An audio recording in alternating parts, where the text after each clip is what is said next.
지난해 우리나라 합계 출산율은 사상 최저 수치인 0.72명. 이대로면 대한민국이 사라진다는 위기감, 국가 존립의 위기감이 느껴지는 상황인데요. 오늘 윤석열 대통령 주재로 저출산 고령사회위원회 회의가 개최됐습니다. 이 자리에서 정부는 인구 국가 비상사태를 선언하고 각 부처가 저출생 위기 대응을 위해 총력을 다해줄 것을 주문했습니다. KBS 1라디오 뉴스레터 K는 오늘부터 저출생 고령화 위기 대응을 위한 특집 기획 인터뷰 연속으로 보내드립니다. 국가적 비상사태 해결을 위해 어떤 방안들이 논의됐을지 뉴스레터 K 저출생 고령화 위기 대응 특집 인터뷰 첫 순서로 이정식 고용노동부 장관과 얘기 나눠보겠습니다. 이정식 장관님 안녕하세요. 예, 안녕하십니까. 자, 아까 말씀드린 대로 그 대통령 주재로 저출산 고령위원회가 개최가 됐습니다. 인구 국가 비상사태 선언하고 총력적 비상대응 제재 가동키로 했는데요. 먼저 윤석열 대통령 얘기부터 들어보겠습니다. 이제 국가 총력전을 벌여서 암울한 미래를 희망차게 바꿔야 합니다. 저는 오늘 인구 국가 비상사태를 선언하고 저출생 문제를 극복하는 그날까지 범국가적 총력 대응 체계를 가동할 것입니다. 우선 국민보고에서 말씀드린 대로 부총리급 인구전략기획부를 신설하겠습니다. 네. 생산 가능 인구 감소한다는 건 당연히 노동력도 감소한다는 건데 고용노동부 장관으로서 이 상황 얼마나 심각하게 보고 계세요? 예, 대통령께서도 강조했지만 뭐 국가 소멸이다 이렇게까지 이제 말씀을 하시는 건데 우리나라가 아시다시피 오늘날 여기까지 오게 된 거는 유일하게 자원도 없는 나라에서 사람이었거든요. 네. 그러니까 경쟁력과 경제 발전의 유일한 원천이 바로 사람이라고 할 수 있는데 그 사람이 없어진다라는 것은 뭐 경쟁력도 떨어진다는 거, 국가 소멸한다는 건데 이럴 경우에 이제 문제가 되는 것은 뭐냐면 이게 다 먹고 사는 건데 새로운 부가가치가 창출돼야 되는데 사회가 자꾸 쪼그라든다는 거거든요. 네. 새로운 걸 만들어내도 그것을 나눈 분배 갈등이 심각한데 이게 쪼그라들면 나눌 게 적어진다는 거거든요. 그러니까 젊은 세대가 또 노후 세대들 그 고령자들을 또 부양해야 되니까 그 부담. 그다음에 새로운 부가치를 나눠야 되는데 그게 줄어드는 것으로 인한 만인에 대한 갈등. 사회 통합은 무너지고 네. 국가가 아주 혼란스럽죠. 네, 심각한 통합의 위기. 그다음에 성장, 지방의 몰락, 뭐 모든 위기가 사회 갈등까지 말씀해 주셨고요. 그렇다면 장관님께서는 우리나라의 낮은 출생률 가장 큰 원인은 어디에 있다고 보세요? 여러 가지 요인이 있는데 우리가 복합적이고 구조적인 요인이 이제 결합돼 있다 이렇게 볼 수 있을 것 같습니다. 어떤 분들은 우리가 지금 누리는 이 혜택, 뭐 세계 10대 경제 강국이라고 하는데 그것이 불균형, 압축, 고도 성장을 한 결과이거든요. 자원을 몰아서 부지런히 해가지고 지금 여기까지 왔는데 그 혜택을 누리는 그림자 빛이다. 그늘이다. 이렇게 얘기를 하는 겁니다. 네. 그래서 이게 하루아침에 해결되기는 어려운데 이것을 좀 구체적으로 표현해 보면 사람들이 그 가정을 갖고 출산을 하고 하는 것이 행복이어야 되는데 그것이 행복하지 않다. 가정이 행복의 근원이 아니고 자식이 그 옛날엔 자산이고 행복의 근원인데 지금은 부담이 되고 현재도 행복하지 않고 미래도 불안하고 불확실한데 이것이 뭘까? 과도한 경쟁 압박 아닐까? 근데 과도한 경쟁 압박은 뭘까? 좋은 일자리를 둘러싼 경쟁일 거다 이렇게 이제 봐지는 거죠. 네. 좋은 삶을 위해서. 그렇다고 보면 노동 분야를 놓고 볼 때는 일과 가정이 양립하기 어려운 이런 상황이 결국은 우리가 낮은 출생률의 원인이 아닐까 이렇게 보고 있습니다. 자, 일과 가정의 양립이 어려운. 제가 그래서 질문을 드릴게요. 최근에 지난 16일이죠. 예. 그 고용노동부가 일 가정 양립 실태조사 결과 발표했는데 일 가정 양립이 왜 중요합니까? 우리가 현대 산업사회에서 일을 하지 않으면 소득이 없어지는 거잖아요. 네. 살 수 없죠. 살 수 없죠. 네. 그러니까 일은 해야 된단 말이에요. 그런데 가정이 또한 노동력을 재생산하고 충전하는 기회가 되는 거니까 일과 가정, 일과 생활이 둘 중에 하나를 선택할 수 있는 건 아니에요. 근데 하나의 중점을 두다 보면 하나가 소홀하게 되는 거지. 근데 일과 가정이 그래서 아주 균형을 이루고 양립이 가능한 것이 가장 좋은 상태라고 볼 수 있는데 그동안에 우리가 실태 조사를 해보니까 네. 이게 이제 양립하기 어려운 조건이었어요. 소득이 부족하다. 뭐 쉬려면 소비하려면 소득이 있어야 되니까. 그러니까요. 그다음에 시간이 없다. 시간이 있는 사람은 돈이 없는 거고. 그러니까 소득이 부족하고 시간이 부족하고 그다음에 눈치가 보인다. 일가정을 양립하기 위해서 조직에서? 예, 조직에서 상사도 눈치 보이고 동료도 내가 일자리를 내가 육아 휴직이라든가 출산 휴가를 갈 때 일가정 양립을 위해서 내 권리를 누리려고 할 때 다른 동료가 나 때문에 부담되지 않을까 일을 더 해야 되니까 이런 그다음에 그런 눈치가 보이는 게 있고 또 하나의 제도가 있는데 활용할 때 좀 설계된 제도가 너무 경직돼 있다. 뭐 석 달 이상 써라, 뭐 한 달 이상 써라, 뭐 이런 것들. 예, 예. 자, 그래서 일가정 양립 대책에 육아휴직의 탄력적 이용 이런 다양한 그 개선 방안이 이제 포함됐습니다. 근로자 입장에서 어떤 점이 가장 달라지나요? 그러니까 여러 가지를 볼 수 있는데 네. 소득은 대폭 늘려주고 시간도 늘려줬는데 그 가장 중요하게 말씀드릴 수 있는 건 아까 경직돼 있다 그랬는데 네네. 이렇게 늘어난 제도 혜택이 획일적인 게 아니라 그 수요자 입장에서 근로자들마다 사정이 다양할 거 아니에요. 이런 사람들이 다양한 선택지를 가지고 유연하게 탄력적으로 사용할 수 있게 해줬다. 우선 이제 예를 들어서 육아 휴직할 때 급여를 지금 이제 그 180에서 250으로 네. 확대를 했다. 그건 30% 이상 늘려준 거거든요. 네. 1,800만 원에서 2,310만 원 연간으로 이렇게 되는데 그다음에 이제 그 우리가 뭐 육아 휴직을 쓴다 그랬을 때 또는 출산 휴가를 쓴다 그랬을 때 뭐 지금 개선된 내용을 보면 3번을 나눠서 써가지고 네. 4번을 할 수 있다. 3번을 나눠서 4번을 활용할 수 있다. 1년을 쓴다 그랬을 때. 그런데 그것도 한 달 이상 써야 된다 이렇게 하다가 그렇게 할 필요가 없다. 그래서 쪼개기로 예를 들어서 부부가 같이 쓰게 되면 육아휴직을 할 경우에 네. 한 2주? 그러니까 이제 어린애 유치원 다니고 그럴 때 방학을 하잖아요. 네네. 그럴 때 뭐 짧게 써야 되는데 그때도 뭐 한 달을 써야 된다든가 1년을 써야 되는 게 안 되잖아요. 그러니까 그때 잠깐 필요할 때 한 2주 안팎으로 탄력적으로. 탄력적으로 쪼개서 쓸 수 있다. 네네. 그러면 부부가 하면 2주 하면 4주 한 달을 쓸 수가 있는 거거든요. 그래서 가장 중요한 것은 근로자별로 사정에 맞춰서 필요에 따라서 유연하게 탄력적으로 많은 선택지를 자기한테 맞게 쓸 수 있다. 그게 하나고 네네.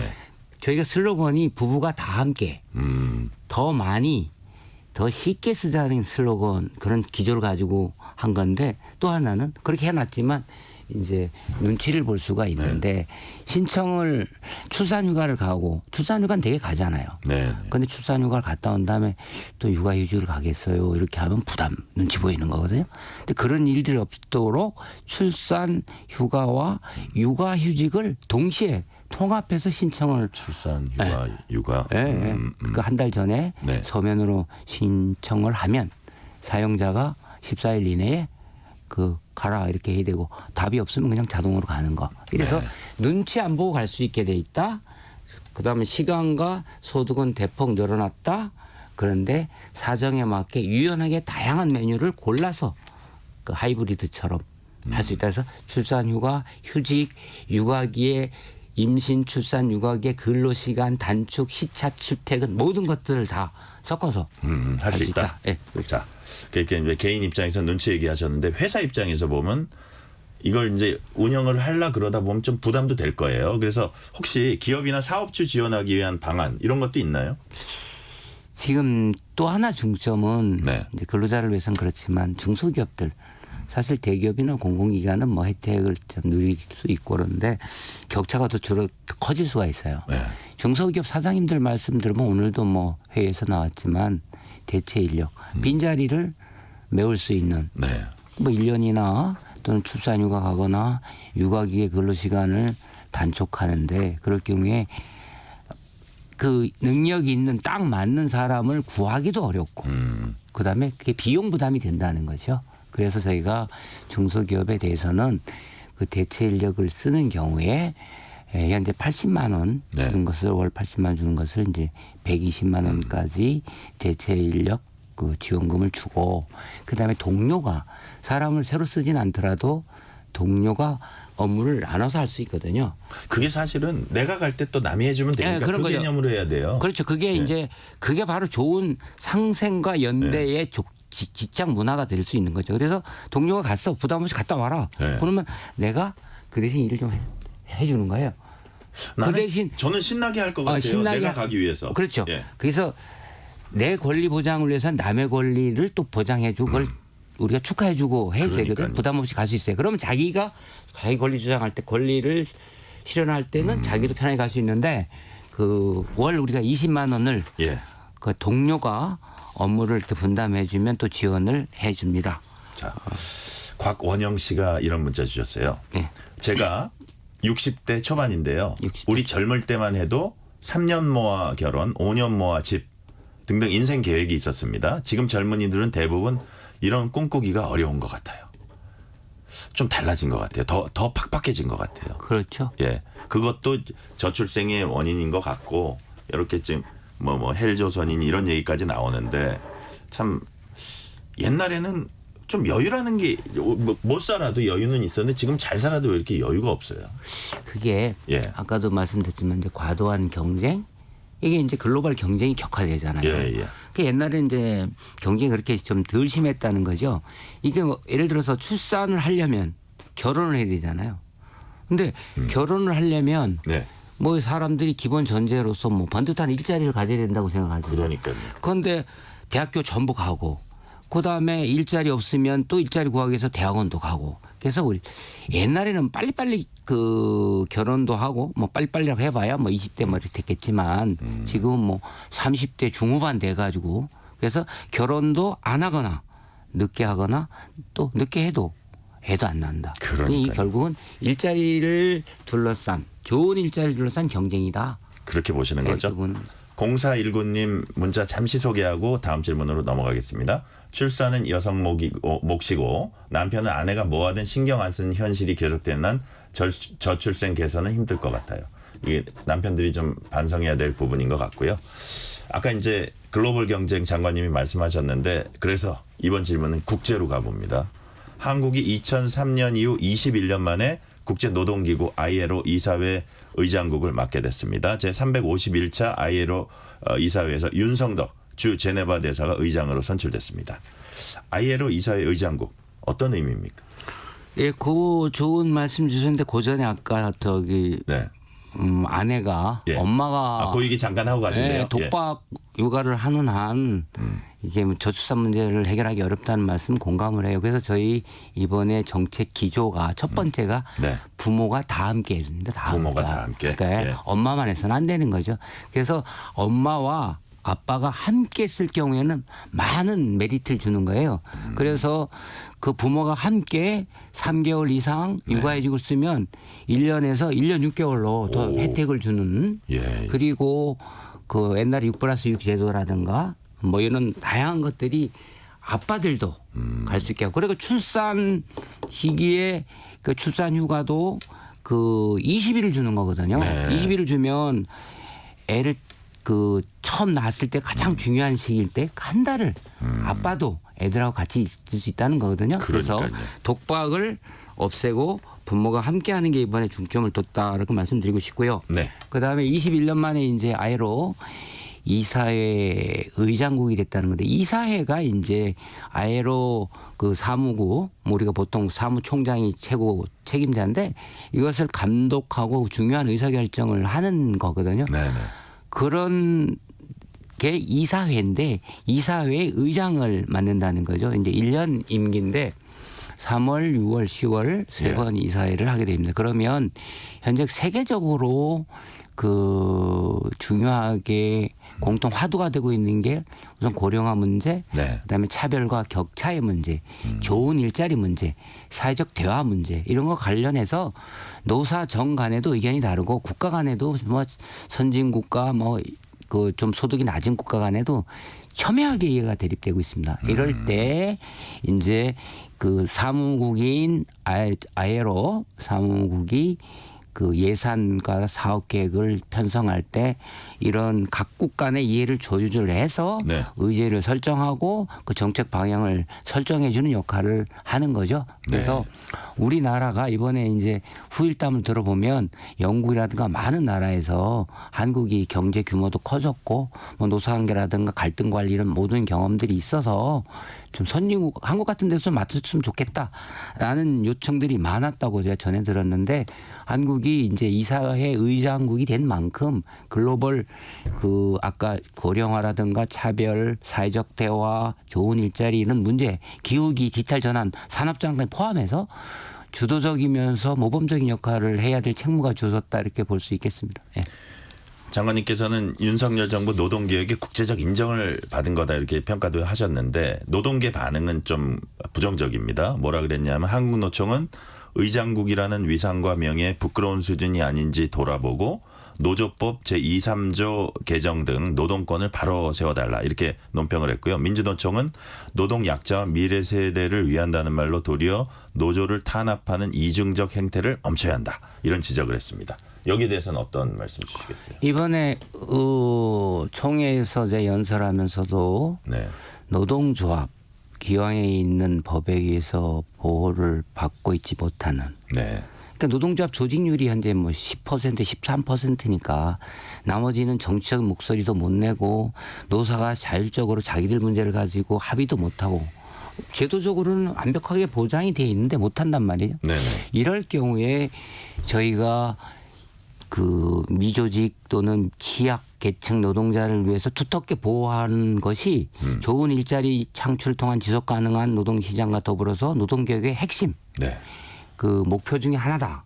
그 중에 하나가 이제 모든 게 출발점이 노사법치인데 네. 어느 나라도 폭력 파괴 행위를 하고 특별하게 대접할 것을 요구하고 국내법을 존중하지 않고 하는 나라는 존중받지 못하고 아이로에서도 특별하게 대우받을 걸 요구하지 말고 국내법을 존중하고 폭력 파괴 행위 하지 마라 그랬는데 아 그게 국제 스탠다드다 이거죠? 그게 스탠다드 아니고 그게 상식이죠. 그런데 우리나라에서 노동계가 노동 탄압을 했다는데 우리 앵커께서 보시기에 노동 탄압을 뭐 했는데 법을 네. 있는 법을 지키고 있는지를 확인하고 있는데 그러면 노동부에서 하는 일이 괴롭힘, 직장 내 괴롭힘, 임금체불. 오늘도 검찰총장이 우리 서울지방노동청에 왔어요. 네. 와가지고 중대재해를 유발한 사업장 강력하게 수사 처벌하겠다. 임금 떼먹는 거 반사회적 범죄로 처벌하겠다. 그다음에 노조를 못하게 지배 개입하는 게 지난번에 어디예요? SPC 계열 예. 그 회장 구속됐잖아요. 예, 예. 그죠? 대유인이야 임금체불 그 오너 구속됐죠. 그 부당노동행위, 임금체불 이런 거 관련해서 노동부가 지금 범법을 엄정하게 다스리는 게 사장님들 문제잖아요. 네. 그 사장님들은 임금 탄압한다고 안 그러는데 노동조합에 대해서는 기왕에 과거 정부에서 있는 법이 지켜지는지 안 지켜지는지 가만 내버려뒀는데 그러면 노동조합에서 노동 탄압이라고 한다는 얘기는 기득권을 유지하기 위해서 과거처럼 자기들은 사용자는 법을 지키라고 그러고 정부도 법을 지키라고 하면서 자기들은 법의 적용에 예외가 되고 특수하게 대접해달라? 불법을 저지르겠다? 이런 자기 고백의 다름이 아닌 거죠. 네. 그 얘기는 거기까지 됐고요. 다음 질문 넘어갈게요. 윤석열 대통령이 민생토론의 후속 조치 점검회에서 미조직 근로자들의 권익 증진은 국가가 관심을 갖고 직접 챙겨야 한다. 그래서 고용노동부의 미조직 근로자 지원과도 이제 설치되는데 노동조합 울타리 바깥에 있는 분들이 이제 미조직 근로자잖아요. 그렇다고 볼 수 있죠. 아마 장관님이 그 고충도 토로하는 것도 듣고 있는데 앞으로 이 부분은 어떻게 해나가실 생각이세요?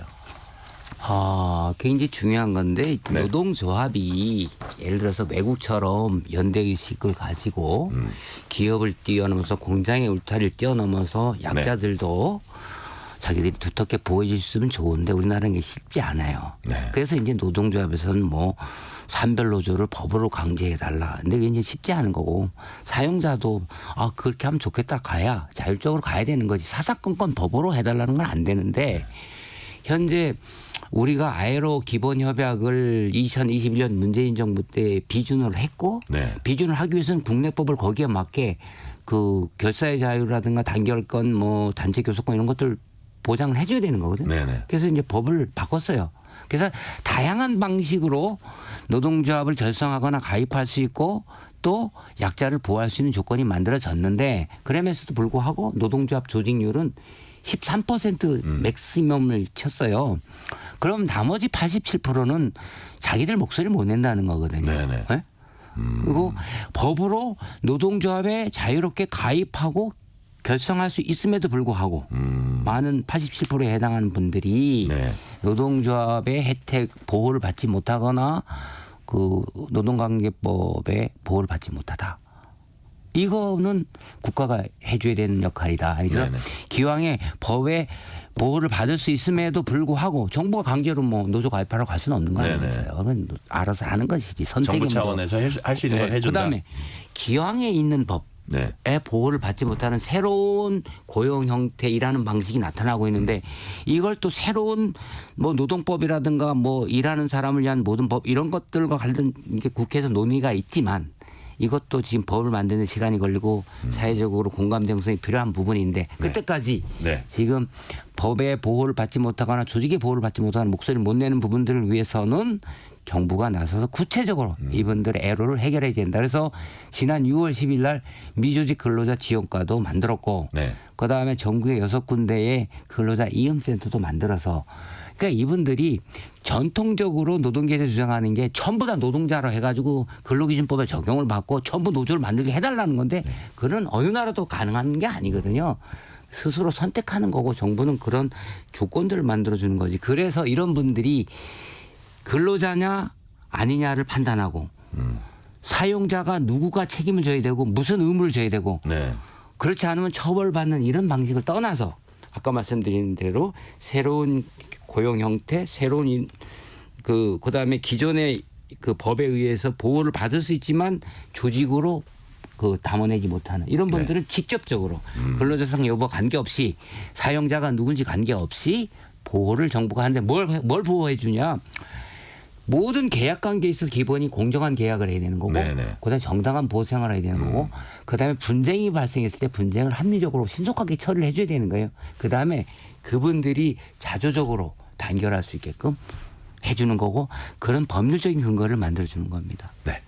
지금 사실 시간 거의 다 됐는데 제가 청취자님 질문 하나 하고 제가 마지막으로 할 질문이 있어요. 두 개니까 좀 압축해서요. 4661님이 장관님 육아휴직 기간 1년 6개월 연장은 언제 시행되나요? 올해 하반기 시행으로 알고 있었는데 법이 통과되지 않았다고 들었어요. 둘째 계획에 고민이 생겼습니다.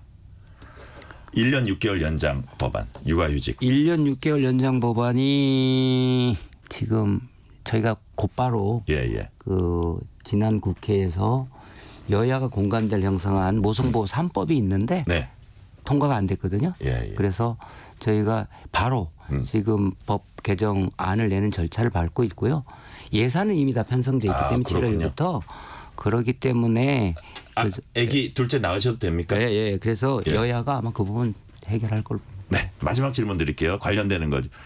무엇보다 핵심 추진 과제와 관련된 입법이 중요할 겁니다. 장관님께서 생각하시는 22대 국회 최우선 입법 과제는 무엇인지 그리고 국회에 당부하고 싶은 점까지 함께 말씀해 주세요. 무엇보다도 지금 아까 계속 논의했던 게 약자 보호, 노조나 기왕에 있는 법에 의해서 보호를 받지 못하는 네네. 이런 분들을 국가에서 직접적으로 구체적으로 보호를 해야 된다. 그래서 저희가 대통령께서도 뭐 미조직 근로자 지원과도 만들어라 그래서 만들었고 이음센터도 만들었는데 빠른 시일 내에 저희가 그 약자 보호를 위한 법률 제정안을 국회에 제출할 거거든요. 네네. 이제 그런 부분들이 가장 필요할 것 같고요.